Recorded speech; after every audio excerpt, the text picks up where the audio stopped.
का शिक्षा का भी है संकल्प आजीविका से समृद्धि तक। और ये संकल्प लेने वाले देश के आकांक्षी ब्लॉक से यहाँ उपस्थित पंचायत, ब्लॉक तथा जिला स्तर तक के जनप्रतिनिधि, आकांक्षी ब्लॉक के विकास को समर्पित सभी अधिकारीगण तथा समस्त गणमान्य अतिथिगण का भी हम हृदय से स्वागत करते हैं। देश के कोने कोने से हमारे साथ जुड़ रहे सभी अतिथिगण का भी तहे दिल से स्वागत। विकास की दौड़ में पिछड़ रहे जिलों को आकांक्षी जिले की संज्ञा दे बहुआयामी पहल के माध्यम से उन्हें आदर्श जिले बनाने के बाद ब्लॉक स्तर तक की विकास आकांक्षाओं को पूर्ण करते हुए विकसित भारत के संकल्प की ओर अग्रसर है केंद्र सरकार। आज देश का जन जन देख रहा है बेहतर भविष्य के स्वप्न, क्योंकि उन्हें विश्वास है कि वे होंगे सच। अब मैं वाइस चेयरपर्सन नीति आयोग माननीय श्री सुमन बेरी को कार्यक्रम के समस्त अतिथिगण का स्वागत करने हेतु आमंत्रित करती हूँ। श्री सुमन बेरी।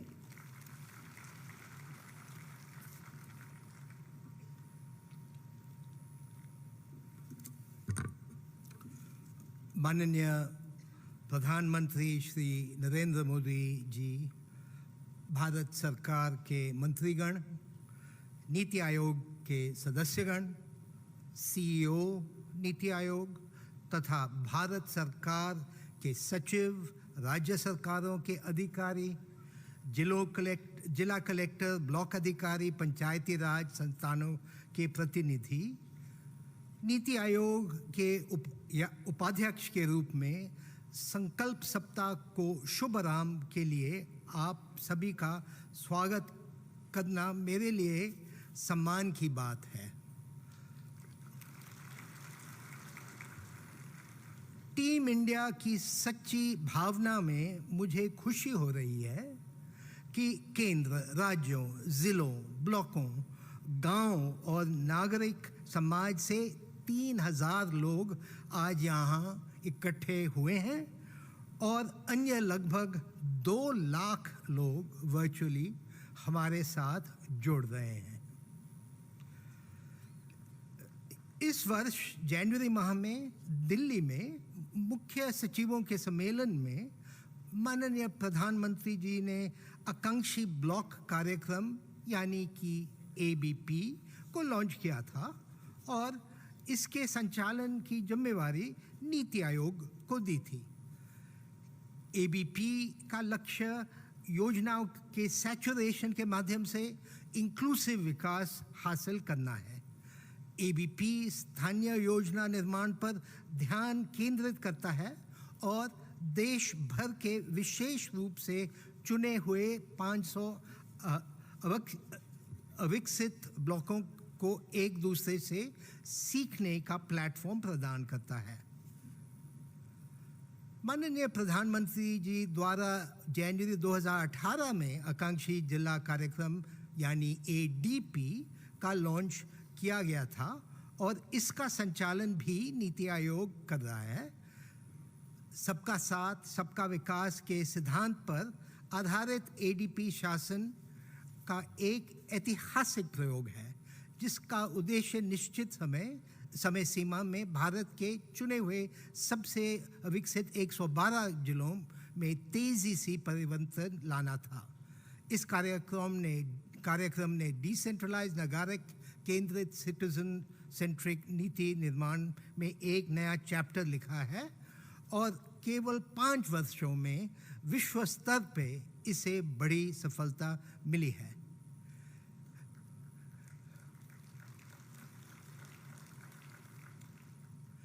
एडीपी का एक मुख्य पहलू ये भी है कि ये डेटा आधारित कम्पिटिटिव फेडरलिज्म को बढ़ावा देता है।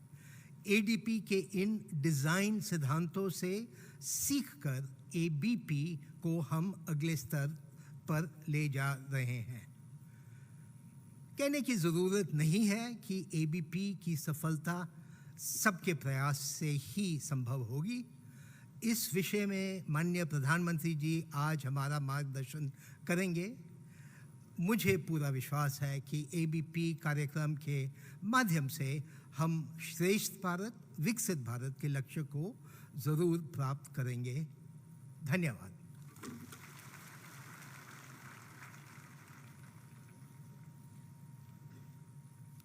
बहुत बहुत धन्यवाद श्री सुमन बेरी, चेयरपर्सन नीति आयोग। पथ पे अपने चलता चल, पथ पे अपने चलता चल, नभ की ओर तू बढ़ता चल, तू स्वप्न देखने छोड़ ना देना, राह तू अपनी मोड़ ना लेना, विश्वास खुद से तोड़ ना लेना, हो मंजिल कितनी भी दूर, रख हौसला खुद पे तू, पथ पे अपने चलता चल, नभ की ओर तू बढ़ता चल। उन्नति के मार्ग पर पिछड़ रहे क्षेत्रों के लिए माननीय प्रधानमंत्री जी का सपना है कि उन्हें एस्पिरेशनल से इंस्पिरेशनल ब्लॉक बनाया जाए। जन जन की आकांक्षाओं के सिरे को थाम आगे बढ़ रहा आकांक्षी ब्लॉक कार्यक्रम कैसे इन क्षेत्रों की तस्वीर और तकदीर बदलने में एक गेम चेंजर साबित हो सकता है, आइए जानते हैं इस फिल्म के माध्यम से।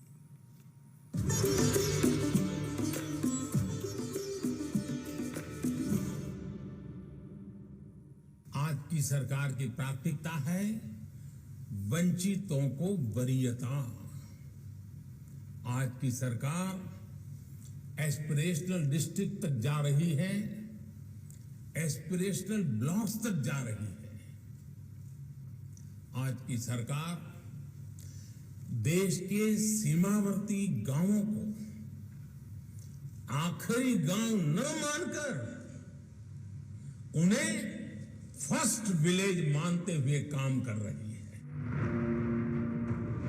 2047 में भारत विकसित राष्ट्र हो, इसके लिए माननीय प्रधानमंत्री नरेंद्र मोदी ने एक संकल्प लिया है। इस संकल्प की सिद्धि और उस सिद्धि से भारत की समृद्धि के लिए ही एक नए कार्यक्रम की नींव पड़ी, aspirational block program ABP। 112 aspirational जिलों में एस्पिरेशनल डिस्ट्रिक्ट प्रोग्राम ADP को सफलता के साथ लागू किया जा चुका है। माननीय प्रधानमंत्री के नेतृत्व में ADP प्रोग्राम की सफलता को जमीनी स्तर पर पहुंचाने के लिए ही एस्पिरेशनल ब्लॉक प्रोग्राम की शुरुआत की जा रही है। ये प्रोग्राम प्रधानमंत्री जी के सबका साथ सबका विकास के विजन को घर घर तक पहुंचाने का मिशन है। एस्पिरेशनल ब्लॉक प्रोग्राम जिसमें विकास का फोकस होगा ब्लॉक यानी विकास खंड। कोऑपरेटिव फेडरलिज्म के आदर्श पर एस्पिरेशनल ब्लॉक प्रोग्राम में भी राज्यों का बहुत बड़ा और अहम रोल है। ABP में 500 ब्लॉक्स को चुना गया है। इरादा पक्का है और मिशन सिर्फ एक है, विकास का लाभ हर ब्लॉक के हर जन तक पहुंचे और विकास की ये बयार देश के कोने कोने तक पहुंचे। सरकार इस कार्यक्रम की सफलता के लिए कई जरूरी बातों का ध्यान रख रही है, जैसे कि ब्लॉक स्तर के डेवलपमेंट के लिए सही रणनीति का चुनाव, अधिकारियों के हाथ मजबूत करने के लिए केंद्रीय और राज्य ग्रामीण संस्थानों में तकनीकी ट्रेनिंग, मंत्रालयों और विभागों से डेटा सोर्सिंग और नॉलेज पोर्टल का निर्माण। ABP का उद्देश्य सरकार की योजनाओं को हर गांव, हर ब्लॉक तक बेहतर ढंग से पहुंचाकर आम लोगों के जीवन स्तर को ऊपर उठाना है। इसीलिए आम लोगों की जरूरतों को ध्यान में रखते हुए इसकी 5 थीम्स और 40 की परफॉर्मेंस इंडिकेटर्स यानी KPIs भी चुने गए हैं। ये 5 थीम्स हैं: कृषि, स्वास्थ्य, वित्तीय समावेश और सामाजिक विकास, बेसिक इंफ्रास्ट्रक्चर और शिक्षा, संसाधन, सराहना और संकल्प। इन तीनों को मिलाकर ही तो विकसित राष्ट्र का हमारा सपना ABP कार्यक्रम की सफलता से तय होगा।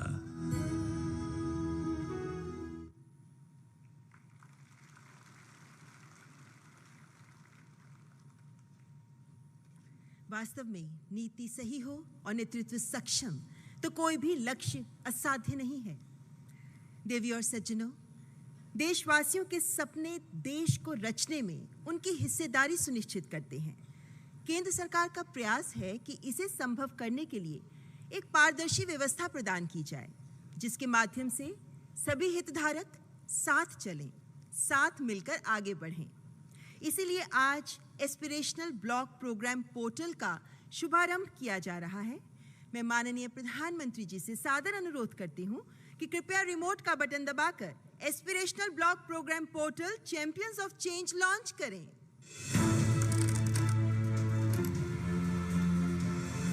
Champions of change. आजादी के शताब्दी वर्ष 2047 तक जिस मंजिल तक भारत के पहुंचने का संकल्प प्रधानमंत्री नरेंद्र मोदी ने लिया है, उसका प्रतीक है भारत सरकार का ये पोर्टल चैंपियंस ऑफ चेंज, यानी पाथवे टू प्रोग्रेस। ये अधिकारियों के साथ साथ आम लोगों के लिए भी बहुत उपयोगी है। ये पोर्टल जमीनी स्तर पर विकास का लक्ष्य प्राप्त करने और ब्लॉक स्तर पर सरकार की योजनाओं को प्रभावी तरीके से आम लोगों तक पहुंचाने में मददगार साबित होगा। इस पोर्टल के जरिए कोई भी व्यक्ति अपने ब्लॉक में विकास कार्यों की प्राथमिकताएं और उनकी प्रगति देख सकता है। एस्पिरेशनल ब्लॉक प्रोग्राम के तहत ये 500 ब्लॉक्स 31 राज्यों और केंद्र शासित प्रदेशों के 329 जिलों में से चुने गए हैं। इनकी आकांक्षा देश के विकसित ब्लॉक्स के साथ कदम से कदम मिलाकर आगे बढ़ने की है। सभी 500 ब्लॉक से जुड़े डेटा एक ही जगह होने से हर थीम और यहाँ तक कि उस थीम से जुड़े की परफॉर्मेंस इंडिकेटर्स यानी KPIs के बारे में भी पूरी जानकारी इस पोर्टल पर उपलब्ध है। बेस्ट प्रैक्टिसेस के वीडियो को देखकर किसी भी ब्लॉक स्तर अधिकारी को ये जानकारी मिल सकती है कि अन्य ब्लॉक्स की तुलना में उन्हें अपने ब्लॉक के फोकस एरियाज में ऐसा क्या करने की जरूरत है जिससे आम लोगों की जिंदगी बेहतर बने। हर ब्लॉक को विकसित करके देश के एक एक नागरिक को विकास की मुख्य धारा में लाने के प्रधानमंत्री नरेंद्र मोदी के बृहत संकल्प को पूरा करने के लिए अधिकारियों और कर्मचारियों का प्रशिक्षण और क्षमता विकास जरूरी है। भारत सरकार के इस पोर्टल में इस बात का विशेष ख्याल रखा गया है। ब्लॉक स्तर के अधिकारियों के लिए उपयोगी ट्रेनिंग मॉड्यूल्स और कोर्सेज भी इस पोर्टल में उपलब्ध है। ये पोर्टल ज्ञान और तकनीक के रूप में उन्हें संसाधन भी मुहैया कराता है। पोर्टल के रिसोर्स सेक्शन में हर ब्लॉक के विकास की रणनीति है। इतना ही नहीं, पोर्टल पर हर जानकारी उपलब्ध होने से ब्लॉक के विकास में आम आदमी की भागीदारी भी बढ़ेगी। ABP विकास का ऐसा जन आंदोलन बनने जा रहा है जो दुनिया में विकसित भारत के निर्माण की मिसाल बनेगा।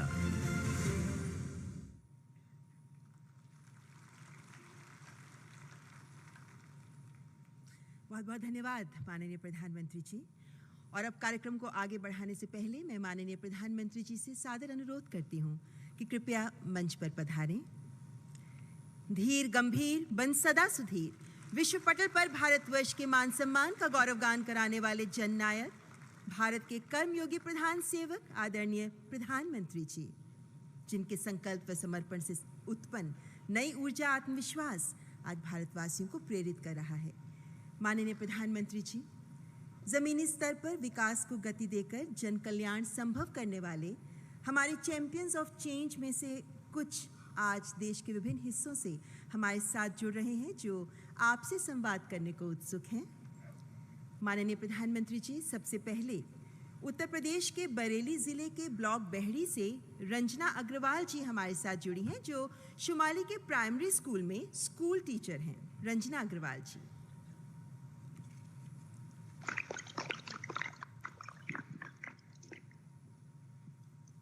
कहाँ दिखाई देगी रंजना जी हमें? स्क्रीन पे?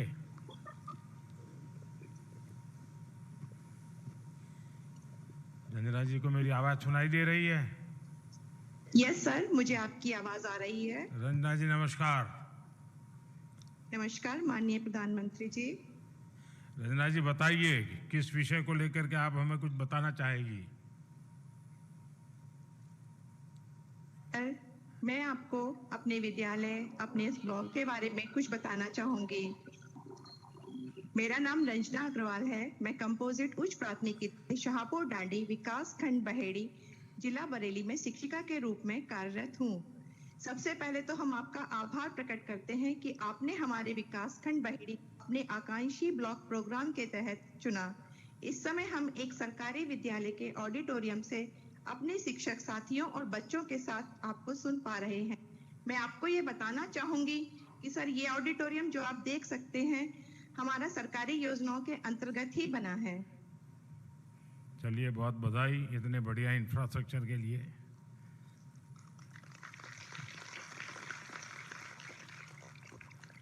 अच्छा रंजना जी, आपके ब्लॉक में जो चिंतन शिविर आयोजित किए गए उनमें कौन सा ऐसा आइडिया था जो आपको सबसे ज्यादा रोचक और प्रभावी लगा? माननीय मंत्री जी, जो चिंतन शिविर आयोजित किए गए उनमें से जो आइडिया मुझे सबसे ज्यादा रोचक और प्रभावी लगा वह था विकास खंड के सर्वांगीण विकास का। किसी भी ब्लॉक के संपूर्ण विकास के लिए सबसे ज्यादा जरूरी है कि उस समाज के सभी स्टेक होल्डर्स आवश्यक रूप से एक ही प्लेटफॉर्म पर आएं और आपस समन्वय स्थापित करें। मेरा ये मानना है कि यदि सभी समाज के घटक एक साथ समावेशी रूप से समन्वय स्थापित करेंगे तो हम अपनी सरकारी योजनाओं को जन आंदोलन में परिवर्तित कर सकते हैं। नहीं, आप अपने स्कूल के साथ मिलकर ऐसे कौन से बदलाव लाने का प्रयास करने की योजना बना रही है जिससे आपके स्कूल का लर्निंग आउटकम बेहतर हो सके? माननीय प्रधानमंत्री जी, अपने स्कूल का लर्निंग आउटकम बेहतर बनाने के लिए मैं परंपरागत शिक्षा को छोड़कर एक्टिविटी बेस्ड लर्निंग पर ध्यान दूंगी। खेल खेल में बच्चों को सिखाऊंगी, क्योंकि खेल खेल में सीखते बच्चों का शिक्षा के प्रति रुझान बढ़ता है और क्लास में उपस्थिति भी।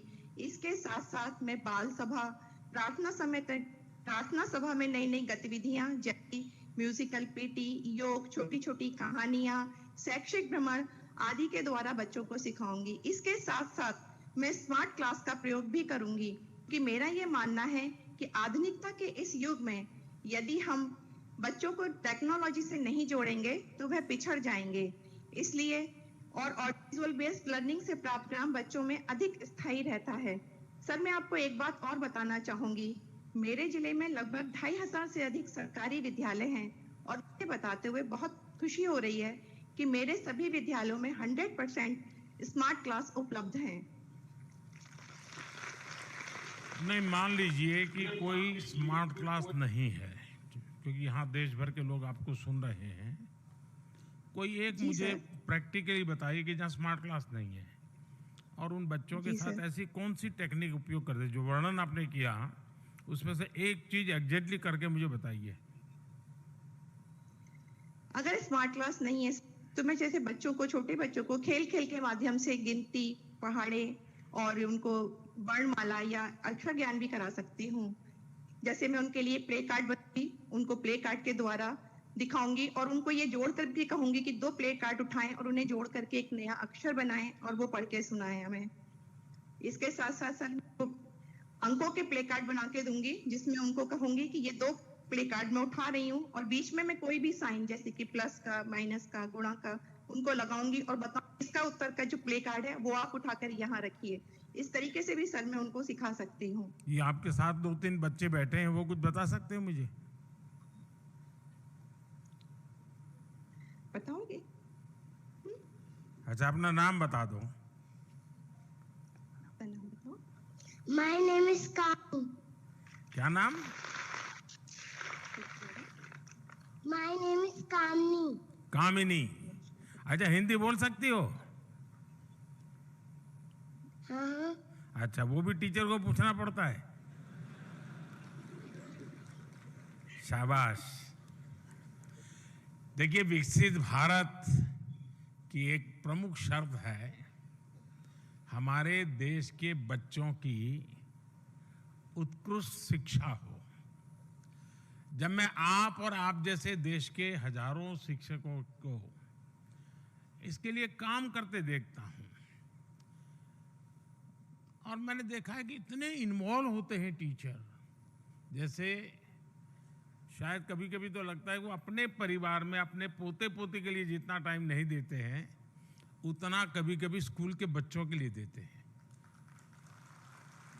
ये बहुत बड़ा डेडिकेशन होता है और वही ताकत है जो परिवर्तन लाती है।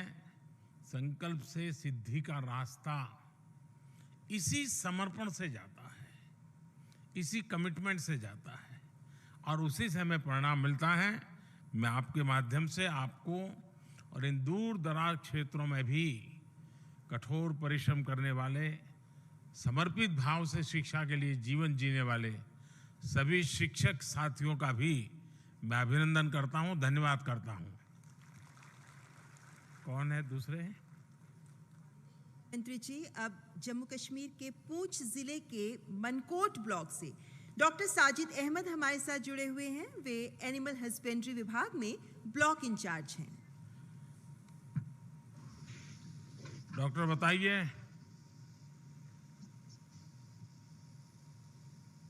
सलाम और आदाब सर, आपसे मुखातिब होकर बेहद खुशी हुई मुझे।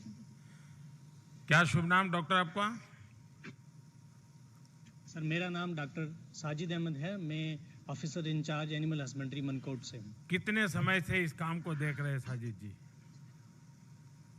सर मैं 3 साल से लगातार इस ब्लॉक को सर्व कर रहा हूँ as a animal husbandry officer. अच्छा, क्या अनुभव आ रहा है? क्योंकि वहाँ तो मौसम भी विपरीत रहता है और पशुओं को संभालना, दूर दूर से दूर पशुओं तक जाना, ये अपने आप में बड़ा कठिन काम होता है।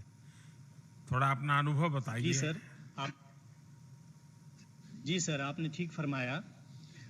जैसा कि आप जानते हैं कि हमारा ब्लॉक मनकोट देश के उत्तर पश्चिम इलाके में LOC पे है और मेरे ठीक पीछे जो पहाड़ी आप देख पा रहे हैं ये LOC की ही पहाड़ी है।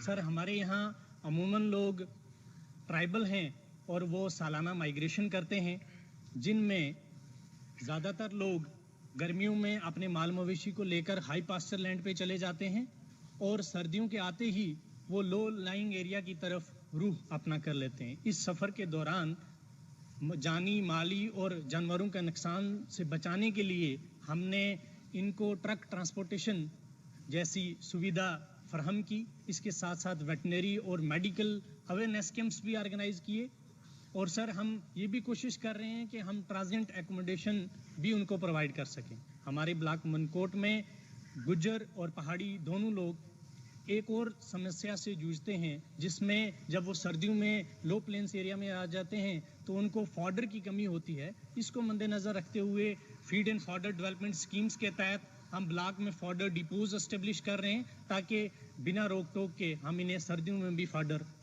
प्रोवाइड और फराहम कर पाएँ।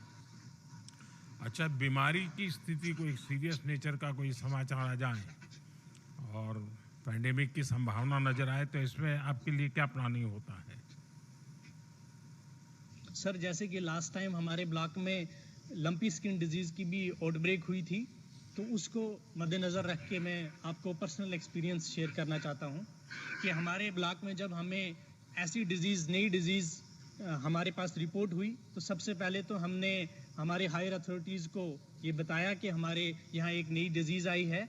फिर सरकार के सहयोग से, लोगों के सहयोग से, यहाँ के PRIs और सरपंच VDC उन सब से मिला के लोगों को अवेयरनेस जगह जगह पहुंचाई, अवेयरनेस कैंप ऑर्गेनाइज किए, क्योंकि वो एक वायरल डिजीज़ थी तो उसको टैकल करने के लिए हमें ट्रीटमेंट से ज़्यादा अवेयरनेस और इसके फैलाव को रोकने के लिए कोशिश करनी थी। हमने ज़्यादा अवेयरनेस प्रोवाइड की लोगों को ताकि वो अपने माल मवेशी को इस बीमारी से बचा पाए। कॉलेज में जो पढ़ाया जाता है और आज जब आप फील्ड में काम कर रहे हो और आपकी 2-3 साल ही हुए हैं इस काम में, तो एक थोड़ा उत्साह उमंग भी बहुत होगा, लेकिन फिर भी जो क्लासरूम में पढ़ते हैं और फील्ड में जाकर के देखते हैं बहुत नई नई चैलेंजेज आती हैं।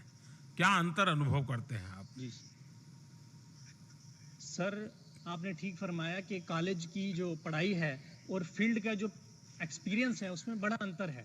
जैसे हमें कॉलेज में पढ़ाया गया कि विदेशी ब्रीड ही अच्छी दूध की पैदावार करती हैं और उन्हीं को सालों से हम आर्टिफिशियल इंसेमिनेशन में तरजीह दे रहे हैं। पर मैंने यहाँ ब्लॉक मनकोट में आके ये पाया कि हमारी बहुत सी लोकल इंडिजीनियस ब्रीड जो इस क्लाइमेटिक कंडीशन के हिसाब से बहुत अच्छे से परफॉर्म कर सकती हैं और सिर्फ better adaptation, high milk yielding के साथ साथ वो डिजीज़ रेजिस्टेंट भी हैं। बहुत सारी डिजीज़ जो लोकल हैं उनसे के लिए भी रेजिस्टेंट हैं।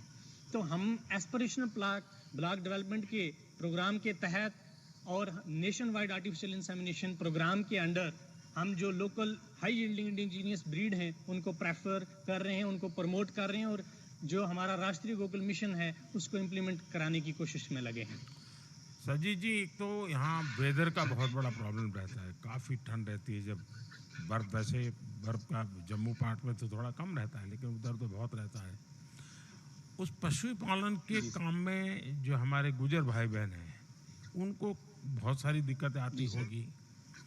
इससे मुक्ति पाने के लिए आप किस प्रकार से सरकार की तरफ से गाइड करते हैं या अपनी मदद करते हैं, क्या करते हैं?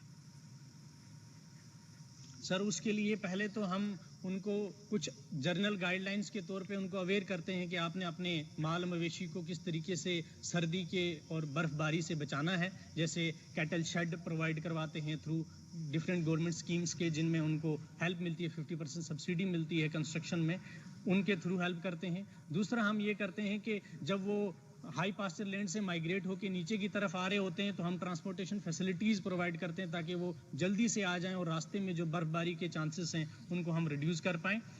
और इसके साथ साथ हम उनको जो फॉडर डिपोज एस्टेब्लिश करा के जो सर्दियों में घास की कमी की वजह से जानवर में डेफिशिएंसी प्रॉब्लम ना आए, उनको टैकल करने के लिए हम फॉडर डिपोज के हेल्प से उन्हें फॉडर्स प्रोवाइड करते हैं।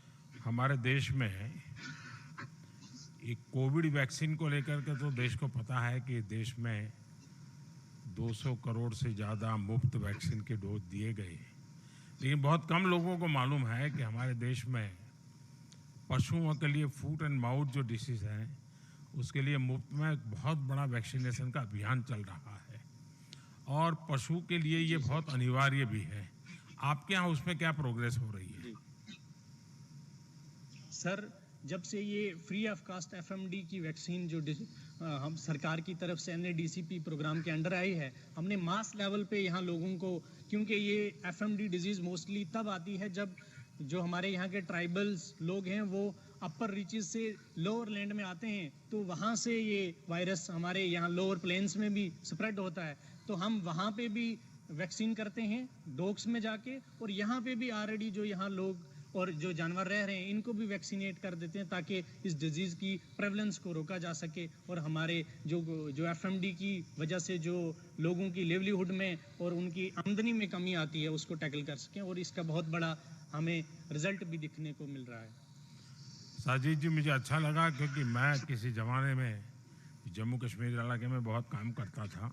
ये आपके मनकोटे में भी मैं काफ़ी भ्रमण कर चुका हूँ। गुजर परिवारों से मेरा नाता भी बहुत रहता था क्योंकि मेरे कच्छ के लोग और गुजर परिवार पहनाव वगैरह सब में बहुत सिमिलैरिटी लगती थी मुझे, एक अपनापन महसूस होता था। लेकिन इस दुर्गम क्षेत्र में आप काम कर रहे हैं, मैं आपको बधाई देता हूँ। आइए, और कौन है अभी? माननीय प्रधानमंत्री जी, अब पूर्वोत्तर राज्य मेघालय लिए चल रहे हैं हम आपको, जहां के जिले नॉर्थ गारो हिल्स के ब्लॉक रेशुबेलपाड़ा से श्री माइकन चर्ड मोमिन हमारे साथ हैं। आप जूनियर रूरल डेवलपमेंट ऑफिसर हैं और माननीय प्रधानमंत्री जी, इस ब्लॉक के लोग आपका स्वागत एक गीत के साथ कर रहे हैं जिसका टाइटल ही है उम्मीद, होप। मोमिन जी,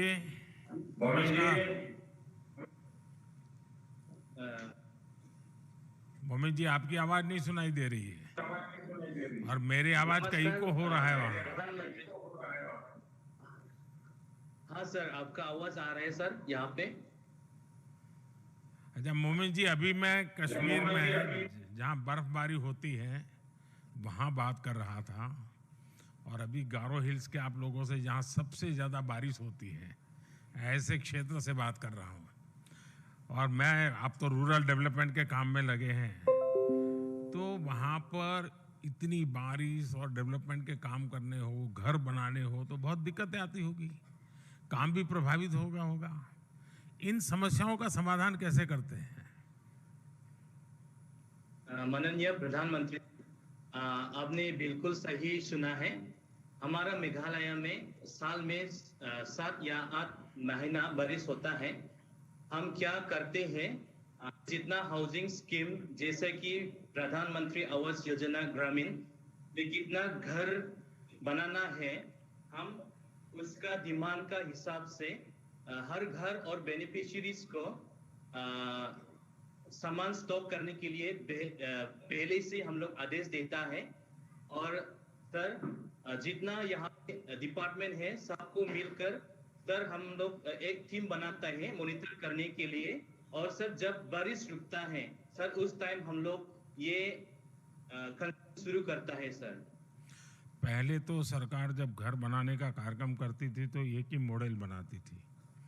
हमने आकर के बदल कर दिया कि स्थानीय जो चीज़ों का उपयोग करते हैं, स्थानीय जो डिजाइन होती हैं, वैसे ही पीएम आवास बनने चाहिए, जो मर्जी पड़े, और पैसे ओनर को दे दिए जाए और ओनर ड्रिवन कंस्ट्रक्शन का काम हो।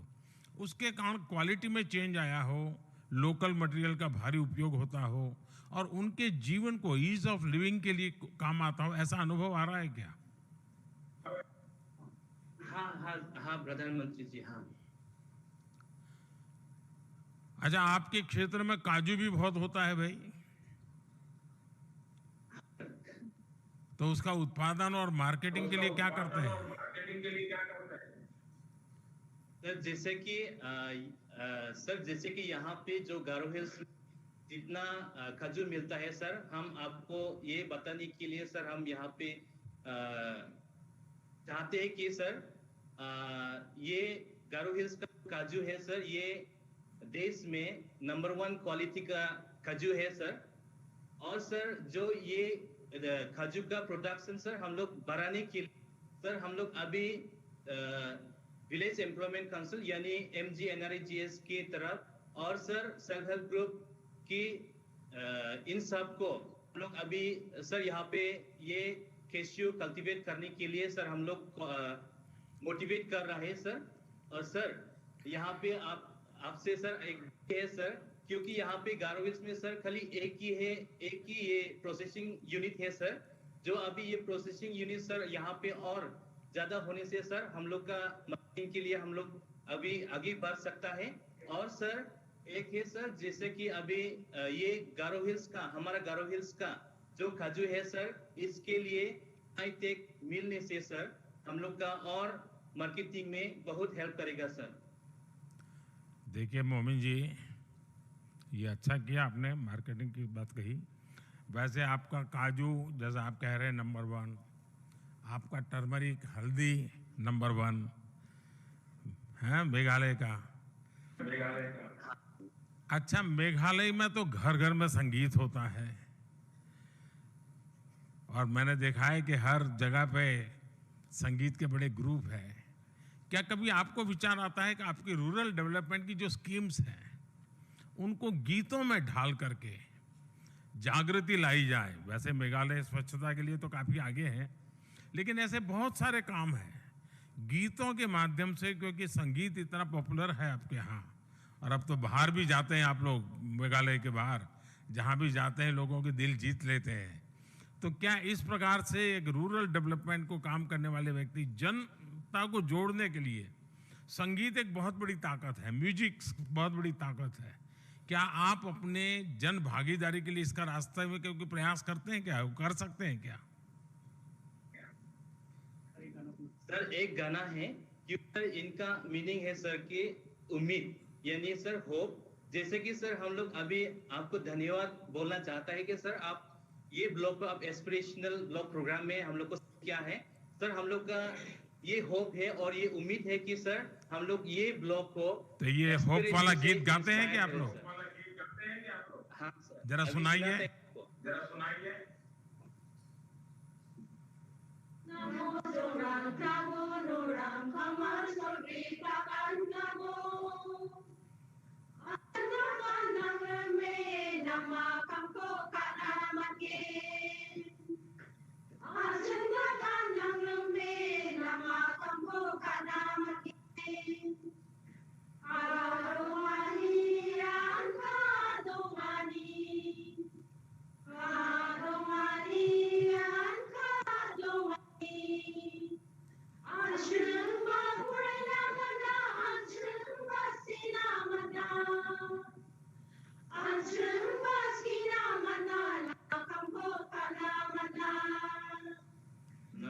क्या मीनिंग क्या है इसका? मीनिंग क्या है मोमिन जी? मंत्री जी, इसका मीनिंग है होप है और यानी उम्मीद और विश्वास। चलिए, आकांक्षी ब्लॉक कार्यक्रम में ग्राम पंचायतों की बहुत बड़ी भूमिका होती है। जब हर ग्राम पंचायत अपने कार्य तेजी से करेगी तभी पूरे ब्लॉक का विकास हो सकता है। और आप जैसे शिक्षित नौजवान इस मिशन में जुड़े हैं। मैं आपको, आप जैसे अनेकों देश भर में ग्रामीण विकास के काम में लोग जुड़े हुए हैं, मैं सबको बधाई देता हूं, बहुत बहुत धन्यवाद करता हूं। और माननीय प्रधानमंत्री जी, यहाँ हम सब भी आपके आशीर्वचनों को सुनने के अभिलाषी हैं। आपसे सादर अनुग्रह करती हूँ, कृपया हमारा मार्गदर्शन करें। कार्यक्रम में उपस्थित केंद्रीय कैबिनेट के मेरे सभी साथी, सरकार के अधिकारीगण, नीति आयोग के सभी साथी और इस कार्यक्रम में देश के अलग अलग भागों से,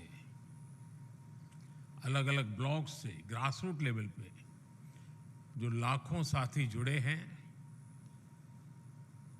बहुत बड़ी मात्रा में जनप्रतिनिधि भी आज इस कार्यक्रम से जुड़े हैं और ये विषय में रुचि रखने वाले भी आज हमारे साथ भिन्न भिन्न माध्यमों से जुड़े हैं। मैं आप सबका स्वागत करता हूं और इस कार्यक्रम के लिए आप सबको, मैं विशेष करके नीति आयोग को बधाई भी देता हूं और आप सबको शुभकामनाएं भी देता हूं। आप लोग भारत मंडपम में इकट्ठे हुए हैं और इससे देश की सोच का पता चल सकता है, आपको भारत सरकार की सोच का पता चल सकता है। और वो ये है कि 1 महीने के भीतर भीतर अभी वो लोग यहां जमा हुए हैं जो देश के दूर सुदूर गांव की चिंता करने वाले लोग हैं, आखिरी छोर पे बैठे हुए परिवार की चिंता करने वाले लोग हैं, उनकी भलाई के लिए योजनाओं को आगे बढ़ाने वाले लोग हैं।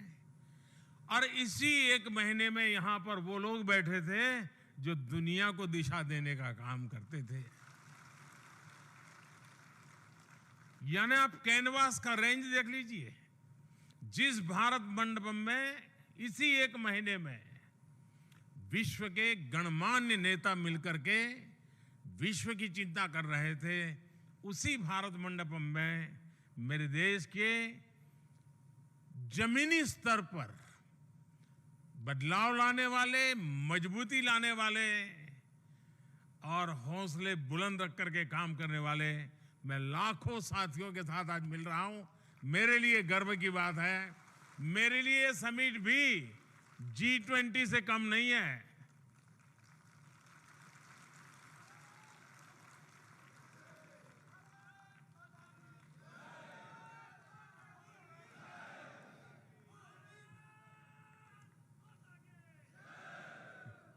हमारे साथ ऑनलाइन भी काफी लोग जुड़े हुए हैं। यह कार्यक्रम टीम भारत की सफलता का प्रतीक है। ये सबका प्रयास की भावना का प्रतीक है। ये कार्यक्रम भविष्य के भारत के लिए भी अहम है और इसमें संकल्प से सिद्धि ये इनहेरेंट है, उसका प्रतिबिंब है। साथियों, जब भी कभी आजादी के बाद बनी टॉप 10 योजनाओं का अध्ययन होगा तो उसमें एस्पिरेशनल डिस्ट्रिक्ट प्रोग्राम को स्वर्ण अक्षरों में लिखा जाएगा।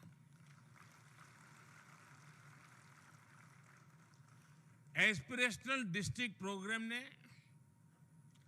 आकांक्षी जिला अभियान ने देश के 112 जिलों में 25 करोड़ से ज्यादा लोगों का जीवन बदल दिया है। क्वालिटी ऑफ लाइफ में बदलाव आया है, ईज ऑफ गवर्नेंस में बदलाव आया है। और जो कल तक छोड़ो यार, बस जिंदगी पूरी कर लो, ऐसे ही गुजारा करना है, उस सोच में से बाहर होकर के वहां का समाज अब ऐसे नहीं रहना है, कुछ करके दिखाना है, इस मूड में मैं समझता हूं ये बहुत बड़ी ताकत है। इस अभियान की सफलता अब एस्पिरेशनल ब्लॉक प्रोग्राम का आधार बनी है। डिस्ट्रिक्ट लेवल का एक्सपीरियंस इतना सफल रहा है कि दुनिया में विकास के मॉडल की चर्चा करने वाले हर कोई इसमें से बहुत कुछ लेसन्स खास करके डेवलपिंग कंट्रीज के लिए सजेस्ट कर रहे हैं। हमने भी उसी में से बहुत सीखा है और उसमें से विचार आया है कि 500 ब्लॉक्स देश के हर राज्य में जहां भी, और एक पैरामीटर के तहत उसका मूल्यांकन किया गया है, और उसमें से इन 500 ब्लॉक अगर हम इसको स्टेट की एवरेज पर अगर हम ले आए, नेशनल एवरेज पर ले जाएं, आप कल्पना कर सकते हैं कितना बड़ा परिवर्तन आएगा, कितना बड़ा परिणाम आएगा। और मुझे विश्वास है कि जिस तरह एस्पिरेशनल डिस्ट्रिक्ट प्रोग्राम ने कामयाबी का परचम लहराया है, वैसे ही एस्पिरेशनल ब्लॉक प्रोग्राम भी 100% सफल होने ही वाला है। और इसलिए नहीं कि योजना बड़ी अद्भुत है, इसलिए कि काम करने वाले लोग अद्भुत हैं। अभी कुछ देर पहले मैं 3 साथियों के साथ गप मार रहा था, आपने सुना चर्चा को। देखिए उनका आत्मविश्वास देखिए, और जब मैं ग्रास रूट लेवल पे काम करने वाले आप साथियों का आत्मविश्वास देखता हूं तो मेरा आत्मविश्वास अनेक गुना बढ़ जाता है, मल्टीप्लाई हो जाता है। मेरी सिर्फ शुभकामनाएं आपके साथ ऐसा नहीं है, मैं पूरी तरह आपके साथ खड़ा हूं। अगर आप 2 कदम चले तो मैं 3 कदम चलने के लिए तैयार हूं। अगर आप 12 घंटे काम करें तो मैं 13 घंटे करने के लिए तैयार हूं। और मैं आपका एक साथी बनकर के काम करना चाहता हूं, आपकी टीम का एक सदस्य बनकर के काम करना चाहता हूं। और मुझे विश्वास है कि हम लोग एक टीम बनकर के ये एस्पिरेशनल ब्लॉक का सक्सेस जो चाहते हैं, अगर हमने उसको 2 साल का टाइम तय किया तो मुझे पक्का विश्वास है हम 1.5 साल में कर देंगे। अगर हमने 1.5 साल तय किया तो हम 1 साल में कर देंगे, ये मेरा पक्का विश्वास है। और कुछ तो ब्लॉक ऐसे निकलेंगे जो एक आध विषय को 1 या 2 वीक में ही उसको नॉर्मल स्टेट एवरेज से ऊपर लेने का सामर्थ्य रखते हैं, और करके देंगे, मुझे पक्का विश्वास है। क्योंकि आप सबको भी पता है कि मैं इसको हर दिन देखने वाला हूं, हर दिन बारीकी से देखने वाला हूं। इसलिए नहीं कि मैं आपकी एग्जाम लेने वाला हूं, इसलिए कि जब मैं आपकी सफलता देखता हूं ना तो उस दिन मेरा काम करने की ताकत बढ़ जाती है, मेरा उत्साह बढ़ जाता है। मुझे भी लगता है यार आप इतना काम करते, चलो मैं भी थोड़ा ज्यादा कर लूं। मैं इसलिए चार्ट को देखता रहता हूं ताकि वो चार्ट ही मेरा इंस्पिरेशन बन जाता है, मेरी ताकत बन जाता है। और इसलिए साथियों, एस्पिरेशनल डिस्ट्रिक्ट प्रोग्राम को आकांक्षी जिले को अब 5 वर्ष हो गए हैं। इस कार्यक्रम में इसमें क्या, किसको क्या मिला, क्या पाया, कहां और कैसे बेहतरी हुई, इन सारे विषयों का आकलन जब कोई थर्ड एजेंसी करती है तो भी वो संतोष व्यक्त करती है।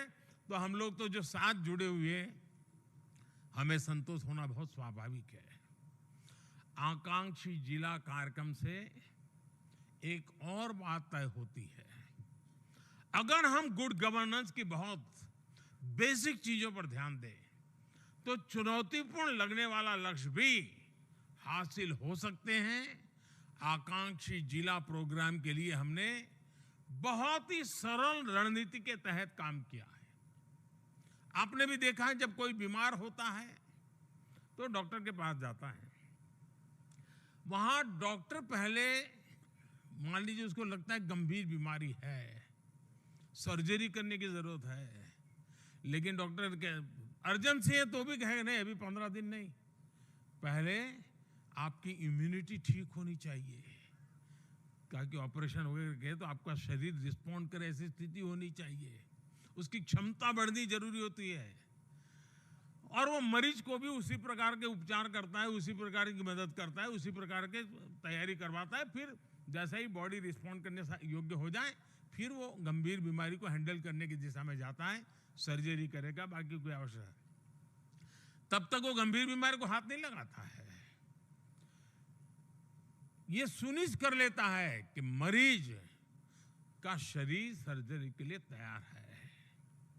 कोई भी शरीर तब तक पूरी तरह स्वस्थ नहीं माना जाता जब तक हर अंग ठीक से काम ना करता हो। आप पैरामीटर देखा, वेट ठीक है, हाइट ठीक है, डिगना ठीक है, फलाना ठीक है, लेकिन शरीर का एक अंग काम नहीं करता है तो उसको स्वस्थ मानेंगे क्या? नहीं मानेंगे। उसी प्रकार से हमारे देश में भी हर पैरामीटर में देश एकदम से मानो डेवलप कंट्री जैसा लगता हो, लेकिन उसके अगर 2-4-10 जिले, 2-4 ब्लॉक पीछे लगे तो क्या लगेगा? और इसलिए जैसे एक मरीज को डॉक्टर जिस प्रकार से पूरे शरीर को एड्रेस करके काम करता है, जैसे हम भी अपने शरीर की स्वस्थता का मतलब हर अंग का स्वस्थ होना मानते हैं, परिवार में भी अगर एक व्यक्ति बीमार होता है तो परिवार की पूरी शक्ति, परिवार का पूरा ध्यान, परिवार के सारे कार्यक्रम उसी के आसपास केंद्रित हो जाते हैं। बाकी सारे कार्यक्रमों को कॉम्प्रोमाइज करना पड़ता है। कोई बीमार है, बाहर जाना है तो रोकना पड़ता है। परिवार भी पूरा स्वस्थ होगा तब जाकर के परिवार अपने जीवन की विकास कर सकता है। वैसे अपना डिस्ट्रिक्ट हो, अपना गांव हो, अपना तहसील हो, सर्वांगीण विकास, सर्वस्पर्शी विकास, सर्वहितकारी विकास, ये अगर हम नहीं करते हैं तो आंकड़े शायद भर जाएं, आंकड़े शायद संतोष भी दें, लेकिन मूलतः परिवर्तन संभव नहीं होता है। और इसलिए आवश्यक है कि ग्रास रूट लेवल की हर पैरामीटर्स को पार करते हुए हमें आगे बढ़ना चाहिए। और हम ये समिट के अंदर जो लोग आप मेरे साथ बैठे हैं, आप देख सकते हैं कि इसके पीछे क्या इरादा है। यहां पर भारत सरकार की टॉप टीम भी बैठी हुई है, सारे सचिव यहां बैठे हुए हैं, जो नीति निर्धारण काम करते हैं वो सब है। अब मेरे सामने 2 विषय हैं। क्या मैं इनके पीछे शक्ति लगा करके ऊपर का जो टॉप है उसी को ठीक ठाक करूं, कि मैं धरातल पर मजबूती के लिए काम करूं? मैंने रास्ता चुना है धरातल पर मजबूती का, और धरातल की मजबूती से ये हमारा पिरामिड ऊपर जाएगा। विकास का जो सबसे नीचे का तबका है वो जितना ज्यादा विकसित होगा, मैं समझता हूं उतना ज्यादा परिणाम मिलेगा। और इसलिए हमारी कोशिश यही है कि हम इस प्रकार से डेवलपमेंट को आगे बढ़ाएं।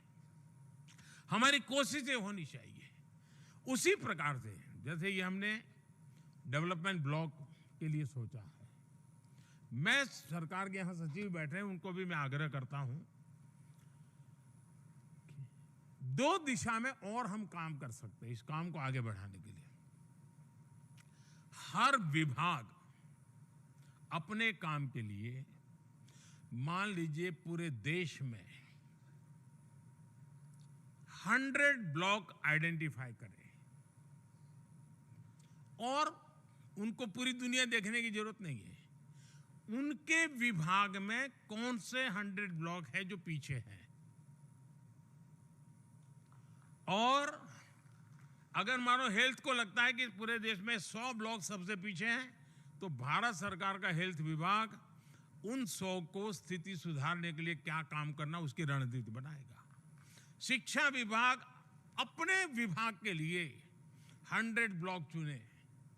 शिक्षा विभाग के वो 100 ब्लॉक है, वो भारत सरकार का शिक्षा विभाग देखे कि मैंने जो 100 ब्लॉक सबसे पीछे आइडेंटिफाई किए, मैं इसको, हमें ये एस्पिरेशनल डिस्ट्रिक्ट, एस्पिरेशनल ब्लॉक, ये नीति आयोग का कार्यक्रम बनने नहीं देना है। मुझे ये सरकार का स्वभाव बनाना है, केंद्र और राज्य सरकारों के स्वभाव बनाना है, केंद्र और राज्य के विभागों का स्वभाव बनाना है। जब सब विभाग तय करे कि मेरे यहाँ लास्ट जो 100 हैं वो अब एवरेज से ऊपर चले गए हैं, आप देखिए सारे पैरामीटर बदल जाएंगे।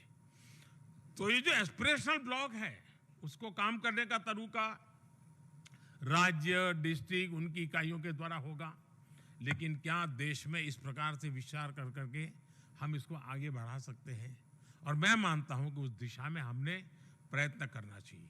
और इसका सारे विभागों ने, कोई अगर स्किल डेवलपमेंट है तो वो भी देखे कि हिंदुस्तान के ऐसे कौन से 100 ब्लॉक है कि जहां पर मुझे इसको बल देने की जरूरत है। उसी प्रकार से राज्य सरकारें ज्यादा नहीं, सबसे पीछे जो है ऐसे 100 विलेज सिलेक्ट करें, पूरे राज्य में से 100 एकदम जो पीछे हैं 100 शहर, गांव, 100 गांव सिलेक्ट करें, उनको एक बार 2 महीना 3 महीने के काम के अंदर बाहर ले आए। उससे आपको पता चलेगा कन्वर्जेंस कैसे होता है, वहाँ की समस्याओं का समाधान कैसे होता है।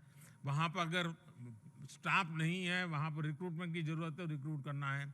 वहाँ यंग अफसर को लगाने की जरूरत है, यंग अफसर को लगाना है।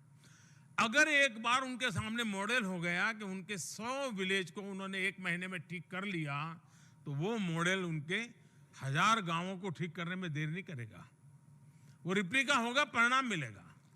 और इसलिए अब देश आजादी को 75 साल पूरे कर चुका है।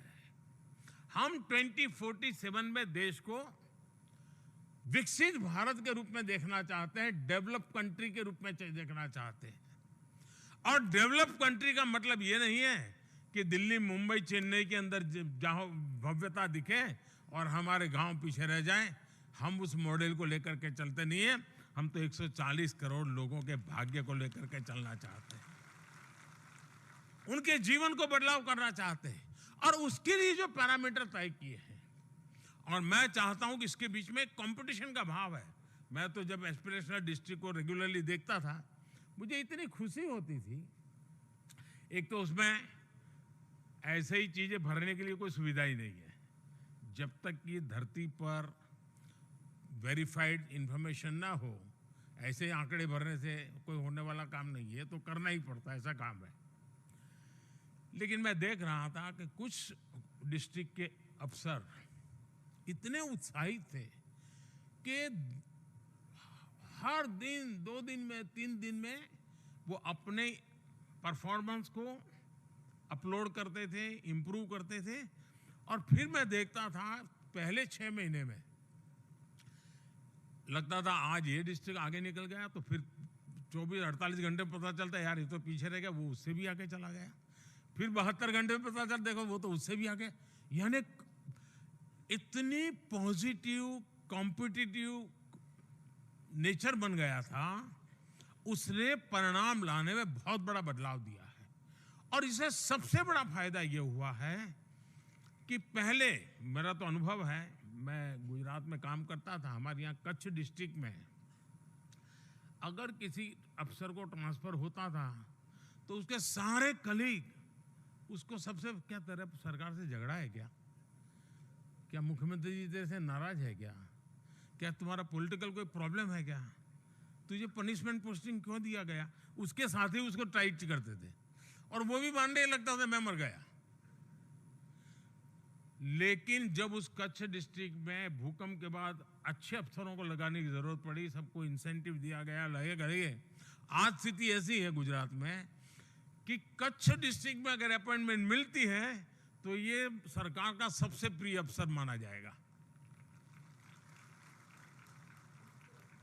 यानी जो कल तक पनिशमेंट पोस्टिंग वाली जगह मानती थी, वो एक प्रकार से सबसे सम्मानीय जगह बन जाए, ये संभव होता है। जो एस्पिरेशनल डिस्ट्रिक्ट आमतौर पर काफी आयु हो चुकी हैं, थक गए हैं, अरे चलो यार ये तो बेकार जिला है, वो कुछ परफॉर्म करता नहीं, रख दो उसको। हमने जब से एस्पिरेशनल डिस्ट्रिक्ट में यंग अफसरों को लगाने के लिए कहा, धमाधम परिणाम आने लगे, क्योंकि उनका उत्साह था, कुछ करना था, और उनको भी लगता था 3 साल यहाँ करूंगा तो सरकार मुझे कोई बहुत अच्छा काम दे देगी। और हुआ भी। जो एस्पिरेशनल डिस्ट्रिक्ट में जिन लोगों ने काम किया उनको बहुत अच्छी जगह मिली बाद में। एस्पिरेशनल ब्लॉक के लिए भी मैं राज्य सरकारों से आग्रह करूंगा और भारत सरकार के अधिकारी भी ध्यान दें कि जो ब्लॉक के अंदर सफल हो रहे हैं ना, उनको आगे उनका भविष्य भी उज्जवल होना चाहिए। उन अफसरों का विशेष रूप से, ताकि उनके पास कुछ करने का जज्बा है, वो धरती पे परिणाम लाने वाले लोग हैं, उन टीमों को आगे बढ़ाना चाहिए, स्पेशली उनको एनकरेज करना चाहिए। दूसरा, आपने देखा होगा सरकार में एक परंपरा बदली है। पहले अपने यहाँ आउटपुट को ही एक प्रकार से काम माना जाता था। इतना बजट आया, वो बजट यहाँ गया, उसमें से इतना उधर गया, उसमें से उतना उधर गया, मतलब कि बजट खर्च हुआ। आउटपुट को ही हमारे यहाँ एक प्रकार से अचीवमेंट माना जाता था। आपने देखा होगा कि 2014 के बाद हमने सरकार का आउटकम बजट भी देना शुरू किया, बजट के साथ आउटकम का रिपोर्ट देना शुरू किया, और आउटकम के कारण क्वालिटेटिव चेंज बहुत बड़ा आया है। हम भी अपने ब्लॉक में देखें कि मैं जिस योजना के लिए पैसे लगा रहा हूं, मैं जिस योजना के लिए समय लगा रहा हूं, जिस योजना के लिए मेरे इतने अफसर काम में लगे हुए हैं, कोई आउटकम मिलता है कि नहीं मिलता है, और हमने उस आउटकम को पाने के लिए क्या करना चाहिए। साथियों, जितना महत्व कुछ लोगों को लगता है पैसे होंगे तो काम होगा, आप विश्वास कीजिए साथियों, मेरा बहुत लंबा अनुभव है। सरकार चलाना, इतना लंबा अनुभव बहुत कम लोगों को मिलता है जो मुझे मिला है।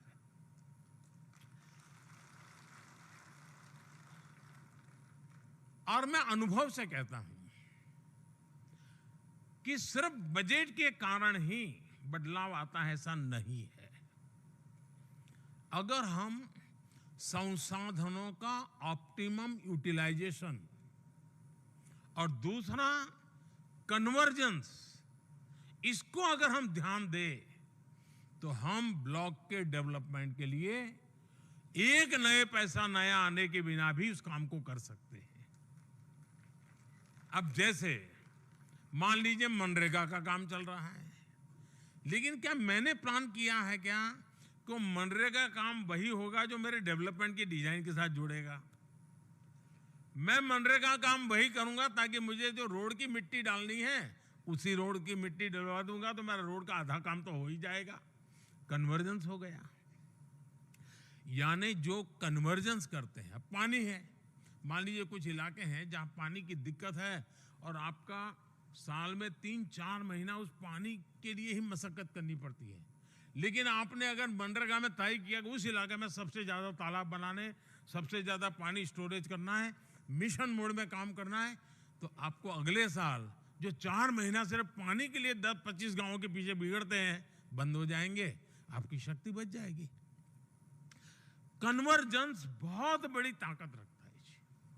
और मैं मानता हूं कि गुड गवर्नेंस की पहली शर्त यही है कि हम संसाधनों का ऑप्टिमम यूटिलाइजेशन करें। दूसरा एक अनुभव आया है और मैं अपने अनुभव से कहता हूं, होता क्या है, और स्वाभाविक है, टीचर भी क्लास में अगर इंस्पेक्शन आने वाला है तो जो अच्छे होनहार स्टूडेंट होते हैं उनको थोड़ा टिप देता है, और वो कहते हैं जब इंस्पेक्शन में कोई सवाल पूछे तुम हाथ तुरंत ऊपर कर देना। ये मैं टीचरों वाला जानता हूं सर। बस स्वाभाविक है भाई, उसको जरा रौब जमाना है तो वो एक अच्छा लड़का हाथ ऊपर कर देगा। कहने का मेरा तात्पर्य है कि हम स्वभाव से जहां इमीडिएट रिजल्ट मिलता है उसमें इन्वेस्ट ज्यादा करते हैं। अगर मुझे सरकार में, मानो भारत सरकार में मुझे एक टारगेट पूरा करना है और मुझे लगता है ये 6 राज्य हैं यार, वो उनको कहेंगे तो हो जाएगा, तो मैं उन 6 राज्यों पर ध्यान केंद्रित करता हूं।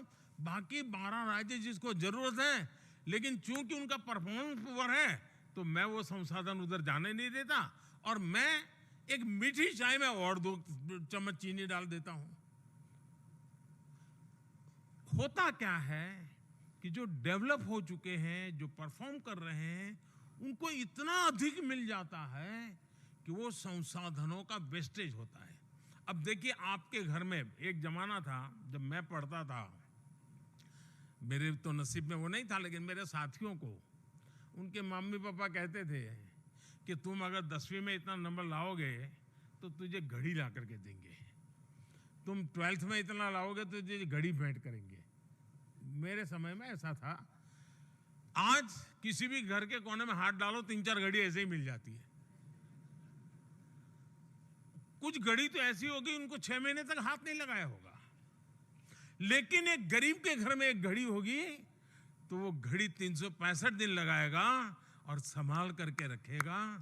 संसाधन जहां पड़ा हुआ है वहां एक्स्ट्रा देने से वेस्टेज है, जहां जरूरत देने से उसका अतिरिक्त उपयोग होता है। और इसलिए मैं मानता हूं कि हमारे संसाधनों का इक्वल डिस्ट्रीब्यूशन और जहां नीड बेस्ड है वहां विशेष तौर पर डिस्ट्रीब्यूशन, ये आदत हम डालेंगे तो उनको एक ताकत मिलेगी और इस दिशा में हमने काम करना चाहिए।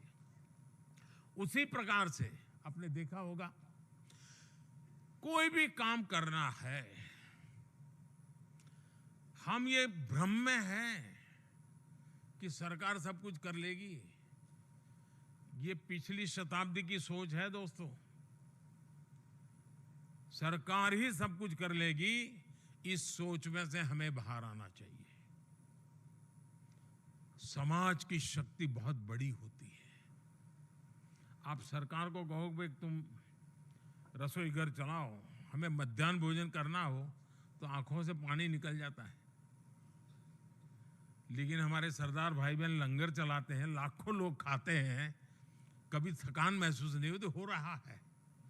समाज की एक शक्ति होती है। इस समाज की शक्ति को हम जोड़ते हैं क्या? जिन जिन ब्लॉक में या जिले में लीडरशिप की समाज को जोड़ने की ताकत है, मेरा अनुभव है वहां परिणाम जल्दी मिलता है। ये स्वच्छता का अभियान आज सफलता की दिशा में उसने अपनी एक जगह बना ली है। क्या कारण है? क्या ये मोदी के कारण हो रहा है क्या? क्या ये 5-50 लोग झाड़ू लगाते उसके कारण हो रहा है क्या? जी नहीं। समाज में एक वातावरण बना है कि अब गंदगी नहीं करेंगे, और जब समाज तय करता है ना गंदगी नहीं करूंगा तो फिर स्वच्छता करने की जरूरत ही नहीं पड़ती। दोस्तों, जन भागीदारी ये बहुत अनिवार्य है। और हमारे यहाँ लीडरशिप की एक बड़ी विकृत व्याख्या हो गई है कि जो लंबा कुर्ता पैजामा पहन करके खादी के कपड़े पहन कर आ जाए वही लीडर होता है। जीवन के हर क्षेत्र में लीडरशिप होती है। शिक्षा के क्षेत्र में लीडर चाहिए, एग्रीकल्चर सेक्टर में लीडर चाहिए, और वो पॉलिटिकल लीडरों की जरूरत नहीं है जी।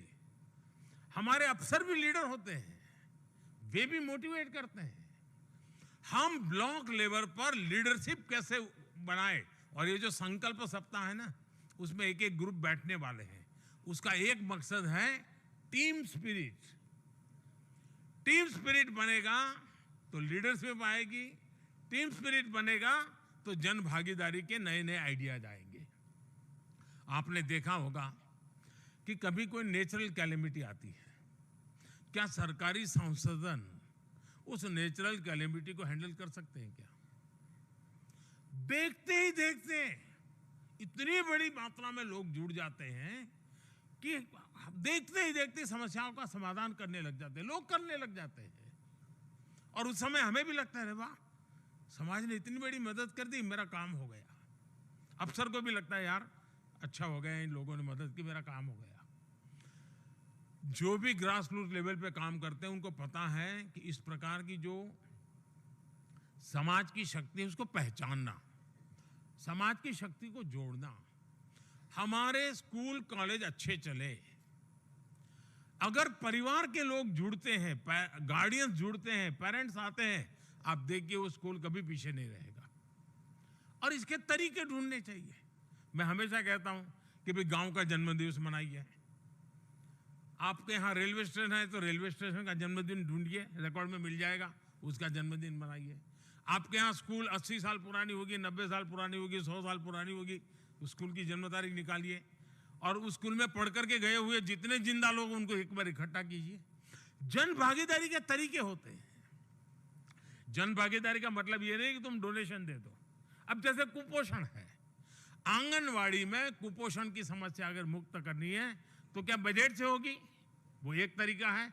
लेकिन अगर मैं कहूं कि भाई मेरे गांव के अंदर एक तिथि भोजन का कार्यक्रम करूंगा, उस तिथि भोजन के कार्यक्रम में किसी की जन्म जयंती है, किसी के माता पिता की मृत्यु तिथि है, किसी की लग्न तिथि है, तो मैं उनको गाँव देखिए अपने गांव में ये आंगनवाड़ी है, 100 बच्चे हैं, आपका जन्मदिन है, अगर आप घर में कुछ अच्छा खाना खाने वाले हो, करने वाले हो, ऐसा करो इन 100 बच्चों के लिए आपके जन्मदिन के निमित्त आप एक फल लेके आइए, सब बच्चों को एक एक केला दे दीजिए, उसका जन्मदिन बन जाएगा। और कहना है खुद आना है और खुद उन बच्चों को देना है, तो सामाजिक न्याय भी होता है, समाज में जो दूरी होती है वो भी हट जाती है। और आपको साल में गांव में 80-100 परिवार जरूर मिल जाएंगे जो स्कूल में आकर के, आंगनवाड़ी में आकर के उन बच्चों को बढ़िया चीज खिलाएंगे। सीजनल जो चीज होगी, मान लीजिए खजूर आ गई, वो कहेगा कि चलो भाई आज मैं 2-2 पीस लेकर के जाता हूँ, इन 100 बच्चे हैं जरा खिला के आता हूँ। जन भागीदारी है, सरकार का बजट बचाने का काम नहीं है, जन भागीदारी की ताकत है। मैं जब गुजरात में था, मैंने तिथि भोजन का अभियान चलाया था और सारे धार्मिक कथाकार वगैरह भी अपने भाषणों में लोगों को आह्वान करते थे। करीब करीब 80 दिन, उस समय की मैं बात करता हूं, अभी तो मुझे पता नहीं है, साल भर में 80 दिन ऐसे निकलते थे कि किसी न किसी परिवार का अच्छा अवसर वो स्कूल के बच्चों के साथ आकर के मनाते थे और बच्चों को बढ़िया खिलाते थे। कुपोषण के खिलाफ लड़ाई भी होती थी और ये खाना खिलाने का टेंशन जो टीचर को रहता है वो भी मुक्ति हो गई थी। मेरा कहने का तात्पर्य है कि समस्याओं के समाधान में जन भागीदारी का सामर्थ्य बहुत बड़ा होता है। अगर हमें मान लीजिए टीबी, हमारे ब्लॉक में अगर 10 भी टीबी के पेशेंट हैं और टीबी मित्र वाली जो योजना है हम इनको जोड़ लें और हम कहें कि भाई आप इनको जरा हर हफ्ते फोन करते रहिए, आप जरा उनको पूछते रहिए, 6 महीने में टीबी गायब हो जाएगा उसका। हम जितना लोगों को जानेंगे, शुरू में मेहनत पड़ती है जोड़ने में, लेकिन बाद में शक्ति बन जाती है। आपने देखा होगा आज विश्व में भारत का नाम गूंज रहा है, आप भी अनुभव करते होंगे। अखबार में तो आता है कि मोदी के कारण हो रहा है, मोदी के कारण हो रहा है, मोदी सरकार की डिप्लोमेसी बहुत बढ़िया है, दिखना है, फलाना है, मुझे भी अच्छा लगता है। लेकिन रियलिटी में एक कारण और भी है जिसकी तरफ लोगों का ध्यान नहीं जाता है, जो हमारा डायस्पोरा है।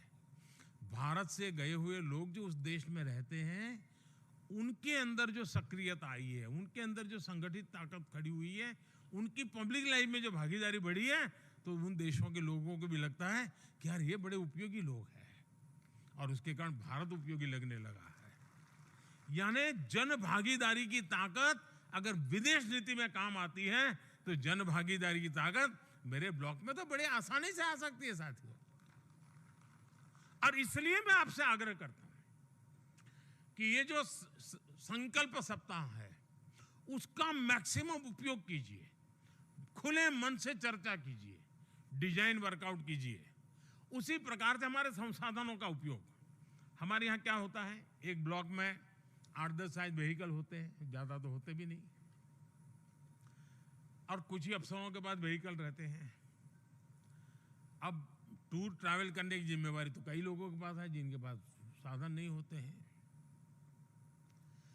मैंने गुजरात में एक प्रयोग किया था, वो बड़ा सफल रहा था। अगर मान लीजिए एक ब्लॉक में 100 गांव है, तो मैंने 10 अफसरों को 10-10 गांव दे दिए और मैंने कहा कि आप अपनी गाड़ी में जाएंगे तो इन 5 विभाग के जो जूनियर अफसर है, उन 5 के जूनियर अफसर को भी अपनी गाड़ी में बैठा दीजिए और 1 महीने तक आप इन 10 गांवों की ही चिंता करेंगे।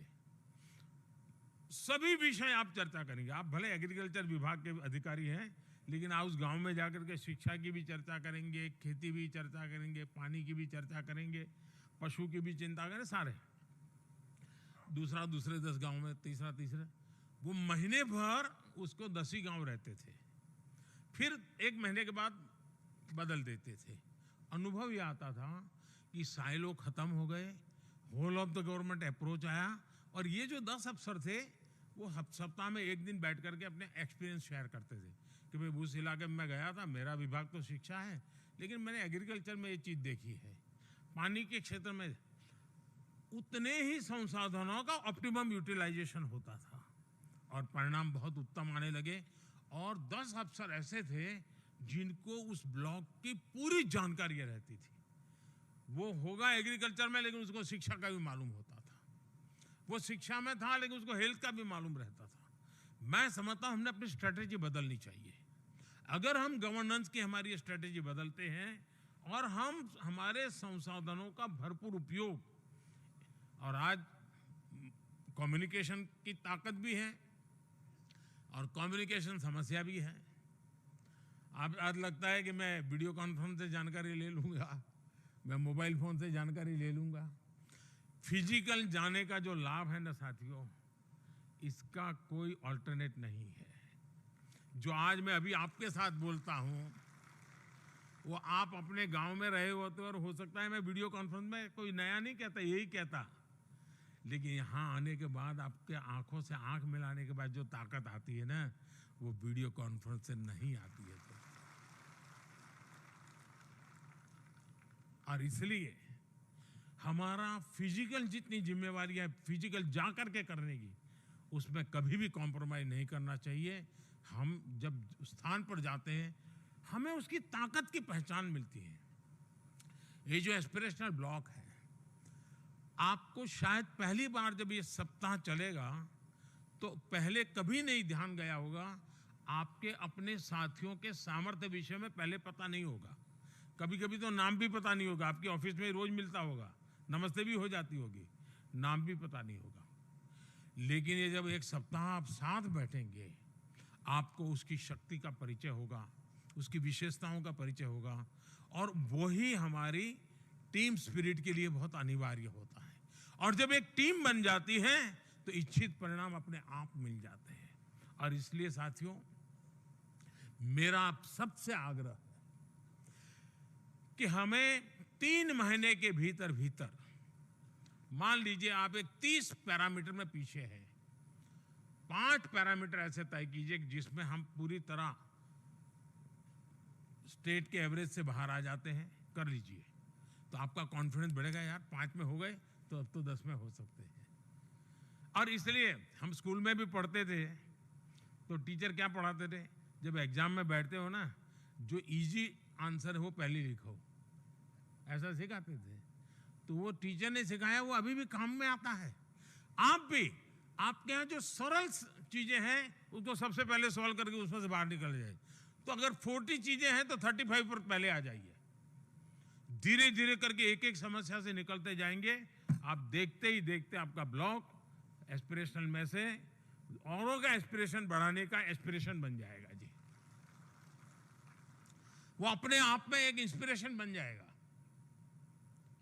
और मैं मानता हूं कि हमारे 112 डिस्ट्रिक्ट जो कल तक एस्पिरेशनल डिस्ट्रिक्ट थे वो आज इंस्पिरेशनल डिस्ट्रिक्ट बन गए हैं। देखते ही देखते हैं 1 साल के भीतर भीतर 500 एस्पिरेशनल ब्लॉक हैं, जो 500 में से एटलीस्ट 100 इंस्पिरेशनल ब्लॉक बन जाएंगे, पूरे राज्य के लिए इंस्पिरेशनल ब्लॉक बन जाएंगे। और इस काम को पूरा करिए साथियों। मुझे अच्छा लगा इस कार्यक्रम में आप सबसे बात करने का मौका मिला। जो ऑनलाइन मुझे सुन रहे हैं उनको भी मैं अनेक अनेक शुभकामनाएं देता हूं। हम मिशन मोड में चलें, और मैं विभागों के लोगों को भी कहता हूं कि आप 100 ब्लॉक पूरे देश में से चयनित कीजिए और उनको भी समय सीमा में आप नेशनल एवरेज तक ले आइए। हर विभाग इस प्रकार से काम करे। मैं नहीं मानता हूं ग्रास रूट लेवल पर कहीं कोई काम छूट जाएगा। सारे काम 1-2 साल में पूरे हो जाएंगे। दोस्तों, मैं अभी से आपको कहता हूं 2024 में हम फिर अक्टूबर नवंबर में मिलेंगे, फिजिकली मिलेंगे, और हम इसका लेखा जोखा करेंगे। और मैं उस समय यहां ऑडियंस में बैठ करके आप में से 10 लोगों के सफलता की बातें सुनना चाहूंगा और फिर मुझे जो कहना है वो मैं अगले साल 2024 अक्टूबर या नवंबर में आपसे बात करूंगा। तब तक के लिए मैं आपके काम के लिए ज्यादा आपका समय नहीं लेता हूं, क्योंकि आपको ब्लॉक को जल्दी आगे बढ़ाना है, तो मुझे अब आपका समय नहीं लेना चाहिए। बहुत बहुत शुभकामनाएं, बहुत बहुत धन्यवाद।